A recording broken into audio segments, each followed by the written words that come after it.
Hi everyone, welcome back to our medical ethics class. Today I want to talk about um, how we might argue against paternalists or medical paternalists. So, firstly, I want to cover there are two types of anti paternalistic arguments. So, today we'll be discussing Alan Goldman's essay. So, the refutation of medical paternalism. So, we'll focus a lot on this.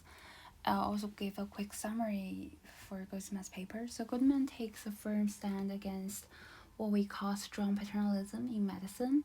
So the idea that physicians may justifiably override the competent patient choices in order to promote the patient's own health or well-being. So we've covered this in the last lecture.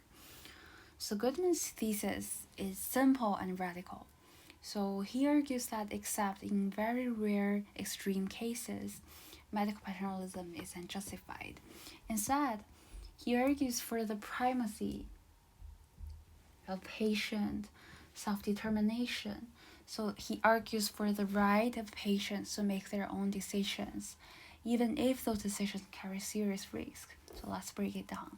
So within that context, one of the most influential things he brought about was the distinction between two types of, or the kind of two paternalistic arguments, or two types of anti-paternalistic arguments. So he kind of began to set his stage by showing us that there are two different ways we might resist paternalistic intervention. The first is the empirical arguments. We claim that interfering with a person's autonomy doesn't actually protect them from harm.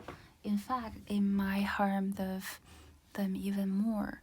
So there have been research and so on and so forth. The second is the moral argument. So he argues that even if the intervention does reduce harm, the cost to the person's autonomy is too great to justify it. So we might think about autonomy itself is a pretty intrinsically valuable thing, that we don't really want this to suffer, or we don't want to lose this precious intrinsically valuable thing because of reducing harm. Both of the arguments are in play throughout the essay, but Goldman ultimately focuses on the moral case for autonomy.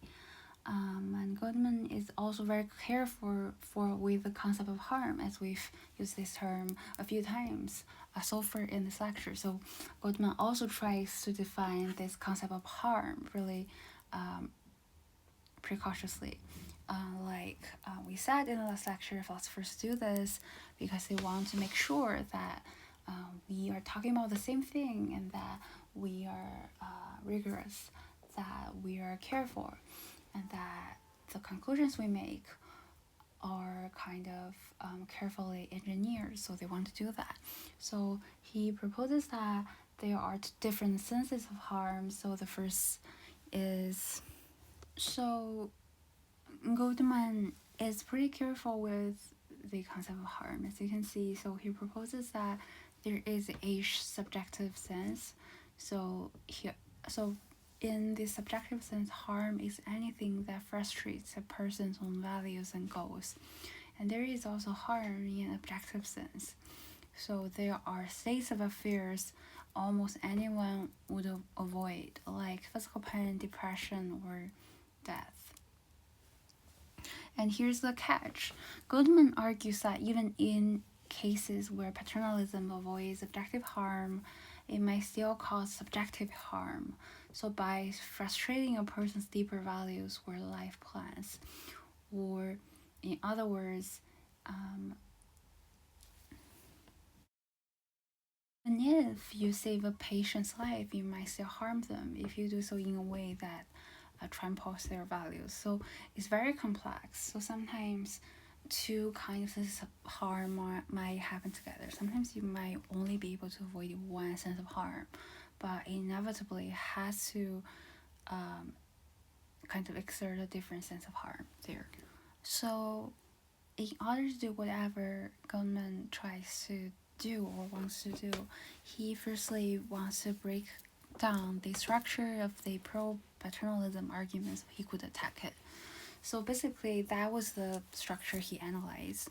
So he thinks that all paternalists have four assumptions. So in philosophy, we call these premises. So basically, these are the kind of preconditions you hold or assumptions you have, which act as starting points for your kind of philosophical analysis or arguments.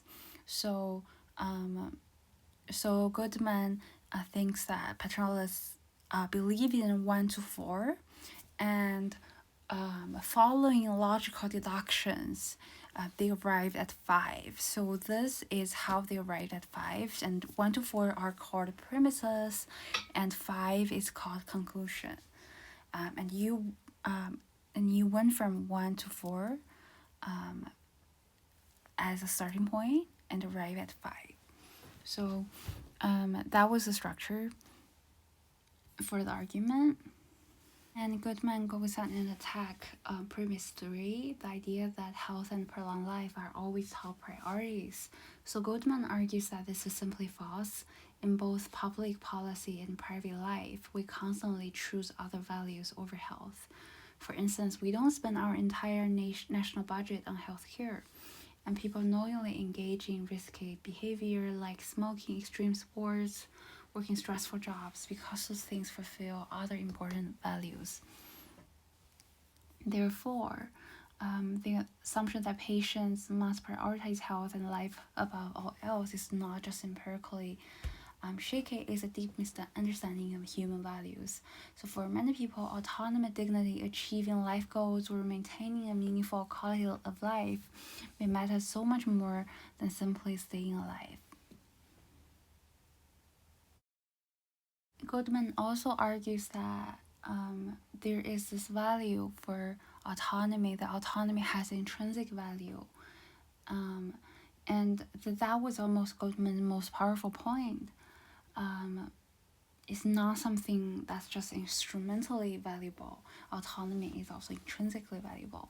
We value the ability to make our own choices not just because it gets us good outcomes, but because making our own choices is part of being a person. So he offers this comparison. So if you were told that a computer could choose your perfect life partner with 95% success, would you let it decide? And most people wouldn't. Why? Because even if the outcome is better, they still want the decision to be theirs. And also recall the machine, the Nozick's machine thought experiment we talked about last week.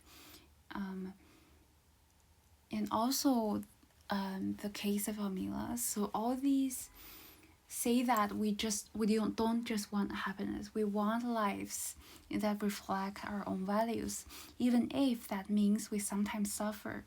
We want to be the authors of our own stories. So think about a lot of kind of work that are against utopian. So sometimes we need the right and autonomy to suffer the ways we want or the ways we value or feel like to. So Goodman argues that medical decisions, especially decisions about risks, suffering, and death, are exactly the kinds of decisions that define our lives. So to take those away is to deny someone's status as an autonomous individual. And also, what about the doctor's role? So Goodman acknowledged that doctors are deeply invested in health outcomes. So that's their professional mission. But he cautions this professional perspective can distort moral judgment. So he argues that doctors may assume that saving life is always the highest priority, but for the patient, that may not be true. A life prolonged at the cost of cognitive decline, loss of dignity, or inability to complete meaningful work, or sometimes extreme pain, may not be the life the patient wants. So Goldman says doctors should not impose their own value orderings onto patients. Goldman also takes aim at the utilitarian defense of paternalism. So if we only ask, will this action minimize harm or maximize happiness, we ignore rights. But rights are important. Patients have rights. And Goldman thus warns, without a presumption of the patient's right to know and to decide, we have no reason to prefer truth-telling over deception. A purely utilitarian approach could justify all kinds of manipulation. Only by starting with a strong moral right to self-determination can we safeguard the patient autonomy. So also you can recall all those kind of examples and controversial cases, like the Omilas cases we talked about in the last lecture. So a lot of the problems utilitarianism suffers from, this kind of utilitarianistic paternalism also suffers from. So, and as you can feel, paternalism sometimes has a lot of utilitarian flavors to it, right? And I want to summarize at the end. So Goodman's conclusion is pretty clear and forceful. So he argues that paternalism fails because doctors are not in a better position to know what's in the patient's best interest. And even if they were, overriding a patient's autonomy can still be more harmful than helpful. So autonomy itself is a fundamental value. So think about, sometimes you might avoid objective harm, but actually produce so much more subjective harm. And Goldman argues that autonomy is not something we can sacrifice for the sake of possible physical benefits. So therefore, medical paternalism is unjustified in almost all cases involving competent adults. And there are also some discussion questions that I prepared for you. And if you are interested, you can also talk about these in the discussion posts, aka the writing responses. Thank you so much. See you in the next lecture.